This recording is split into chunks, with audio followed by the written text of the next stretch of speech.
The thing that's gonna make me remove PoB review from the rewards. Oh, what is this? Hey guys, Nacho here, and today we're going to go through my process of redeeming a PoB build from cArn and how that has helped me transform my build from a more casual standpoint into a much more effective approach at most things in the game, honestly. So we're just going to roll the relevant clips that I have here real quick, and then I'll kind of talk about the solutions that I implemented to solve the problems. And while it is hard to instill your vision for a build to somebody that's looking at your review without them having to play it, I do think cArn did a really good job. I feel like he's really good at understanding things once he starts working with it a little bit. But yeah, we'll just roll the clips and you'll be able to see kind of the relevant things that he said that I needed to attack with the build. Yeah, I mean, you're not getting a good pin from this. I don't know.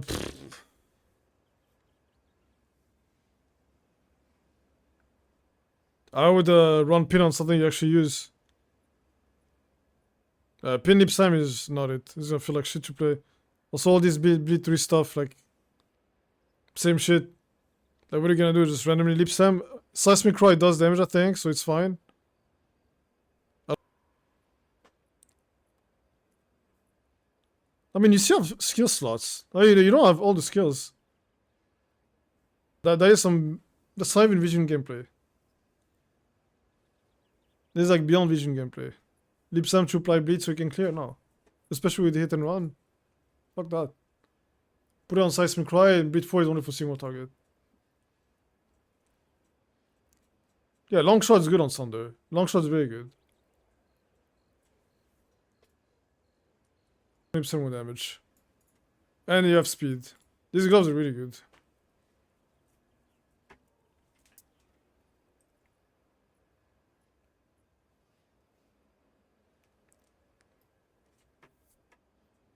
And I works with stuns too, I'm pretty sure. Yeah, like immobilize enemies at 50% build up. That's like 50% build up for heavy stuns. That's actually kind of insane. So this is kind of what the gameplay was looking like before the review and before I got into like the comms version that I was trying to build. And so I was having him review the final version of what I wanted to get into and what I was thinking about building and if that would be worth building or not. So this is kind of where I was at with it. And the clear was okay. It wasn't like bad. It was very much on the ethical side. Like we're not clearing whole screens or anything like that by any means. So it was just an okay experience at the end of the day.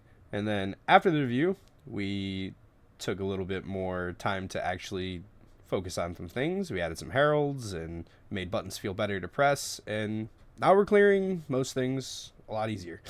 You know, Leap Slam's actually doing some stuff now. Sunder is absolutely a game changer, even without going columns because of the heralds. Like that gives us really good AoE.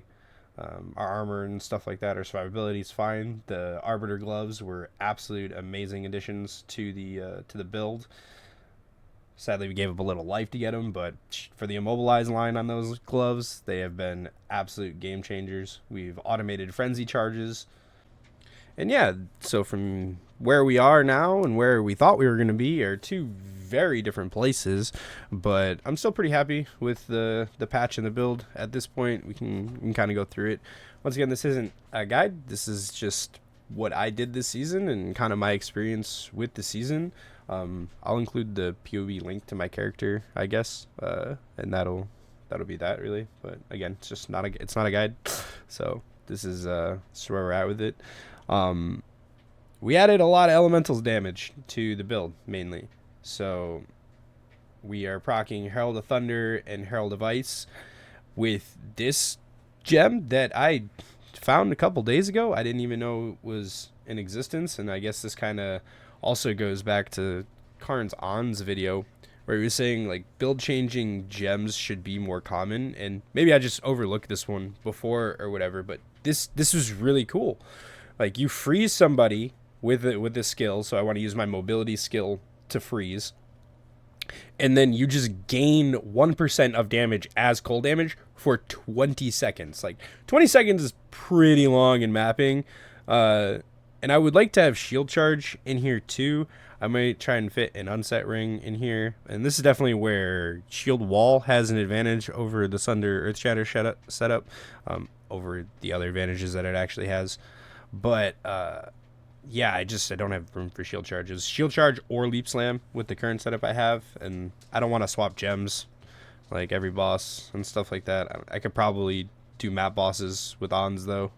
I don't know. This is the setup I've been running, so that'd be the only other thing I'd like to fit in is leap slam or shield charge. So that would be really good. But we're proccing Herald of Ice. This is automated our pin, so we do that. We get frenzy charges, and then we're doing charge regulation and combat frenzy. So when we pin or freeze, and then I've got electrocute also on Herald of Thunder. So we're generating our frenzy charges super easily, and then a lot of times we'll get a random charge, an endurance charge. I haven't found a clean way to get endurance charges without like losing a lot of damage or something, because this eats a charge. Charge regulation eats a charge. So like the stun a rare enemy just doesn't work. And then for mapping, I haven't found a good way to fit armor break in. I couldn't get Herald of Ice or Herald of Thunder to generate armor break. So maybe they're not doing enough pinning to get enough endurance charges. But yeah, this is kind of the setup I'm running right now. And then here's Seismic Cry again. Seismic Cry hasn't changed really. We're doing Bleed, Magnified Area, Life Tap, Raging War Cry, Raging Cry, and then same thing down here really, except for running the Echoing Cry on Infernal Cry, so we can get all of our empower damage while mapping a lot easier. And then Herald of Ice, just adding more cold damage, stun build up so we can pin. Again, this might be overkill. Like we might be proccing this enough with freezes and stuff, so I might drop this in the future. Leap Slam is the main freeze enabler to get this rolling. Herald of Ice, like you need to kill a frozen enemy already, right? So you need to enable it with a different skill. So I chose to pick my mobility skill to do that, and we just put more freeze on it and bitter, so it's getting all the extra cold damage from everything else that gain is cold.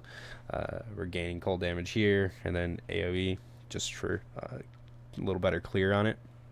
Herald of Thunder, running Pin 2, Electrocute, Swift Affliction 3, Elemental Armament, and then Long Shot. So yeah. Then Earth Shatter, we're running Stun for bosses, is actually really good with the Arbiter Gloves. This helps us chain stun if there's like a bunch of DR mods on it or something like that, or they got 25 million health. You know, we don't have crazy high single target DPS. We have really good DPS for mapping single target, and map bosses and all that stuff are pretty good, but you can get some mods that start making them pretty crazy.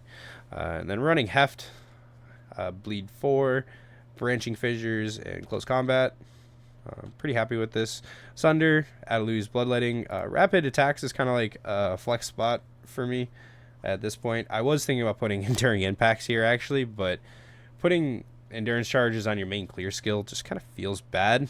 I don't know. The defense, I don't feel like it's going to make a massive difference either. But I've also been playing with the Knockback Gem for the Amanamumu, whatever. The Abyss stuff for the Omen of Lights and whatnot, just to make some extra currency while farming. Although I don't really need a whole lot of currency. I'm just kind of like experimenting with the build to play with the build at this point. And then we got Long Shot on here, and then Elemental Armament and Magnified Area, because I really want to have good freeze on Sunder. So when we get mapping, I'll have, with the bonus from this gem, I'll put it's like 20 to 25k cold damage on here, so it's pretty significant that my physical damage goes up to like 75 or 80k or whatever. So it's like it was a pretty sizable damage increase. And then we're also getting the Herald procs off of everything. So like our clear speed just went through the roof. So the weapon, we're running the onslaught weapon for mapping. I wish I could get crown maces or marauding maces for both of these maces. It would be a sizable damage increase, but they just don't exist this patch on the market. People aren't really like they just aren't doing them. You know, they just aren't picking them up, making them. We got this one for the bossing mace on a Koyan club. Like, this thing is really bad damage, but always hits. Isn't that bad, I guess, because I'm not stacking accuracy anywhere, etc., etc. But we got all the other stats we want on it, and it's pretty decent mace at the end of the day, so can't be too mad this patch, I suppose. And we went with the Vertex. We only have +2 skills here, so this was only 25 div when I got it or something. It might be like 45 div or something like that now. But yeah, this is a really good one. And skill gems have no attribute requirements. I feel like is way better than the gear one for this build, so I went with that. And then we're going with mainly a life chest, honestly. Like, I wanted to get a sizable amount of life with so I dropped the hybrid armor mod just for life mod, and the max life from the perfect body essence might be better, but this is close enough. This is what I got. It's T1 T1 T2. So, and then we went life soul cores.